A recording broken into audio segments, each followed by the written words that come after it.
I didn't fall into darkness all at once. It was gentle, like slipping underwater, until I couldn't remember what breathing felt like. My name is Dan. I was 24 when I stopped trusting my eyes. It began with shadows moving in places they shouldn't, faces melting into walls. I'd look at my mother, and her smile would stretch too wide, her eyes too still, like she was wearing her skin like a costume. The world became a dream I couldn't wake up from. One night, I walked through my neighborhood barefoot in the rain, convinced the streetlights were blinking in code, that the trees were whispering my name. I stared at a broken window for hours, trying to decode the message hidden in its cracks. A voice said, "If you can solve it, they'll let you go." I didn't know who they were, but I believed it with all my heart. The worst part wasn't the voices. It was the silence in between them.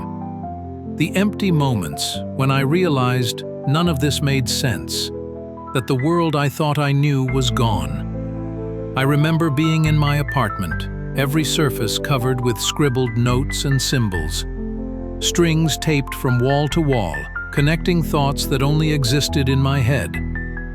I hadn't slept in days. I hadn't eaten. My body was fading, but my mind was on fire. I looked in the mirror, and the person staring back wasn't me. His eyes were wide and glassy. He whispered, "You're not dead anymore." I was taken to the hospital after my neighbor called the police. I was outside again, screaming at the sky. I thought the clouds were cameras. I thought my thoughts were being broadcast to satellites. They held me down, injected something, and then blackness. When I woke up, it felt like surfacing from a deep sea dive. I was in a white room, a bed, a chair, a soft humming from the lights above. The first thing I said was, "Am I still in the simulation?" A nurse sat next to me. She held my hand, not with pity but with understanding. "No," she whispered. "You're here, and we're going to help you find your way back." Recovery was not a straight road. Some days, I was still lost in the mirrors. I'd see blood dripping from the corners of books, hear footsteps when no one was home. But now, I began writing things down, not as codes, but as stories.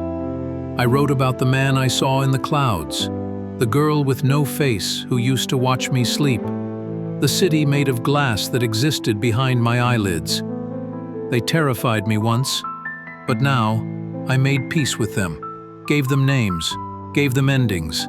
It turns out, even madness holds meaning when we listen to it with compassion. Today, I work as a peer counselor. I tell people this: schizophrenia doesn't make you broken. It makes your mind louder, stranger, sometimes unbearable, but not unworthy of love.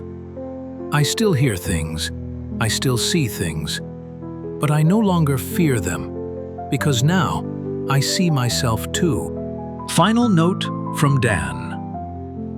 Mental illness is not the end of your story. It's a chapter, maybe a painful one, but one day you will look back and see that even in your darkest moments, a light was trying to find its way through, and that light was always you.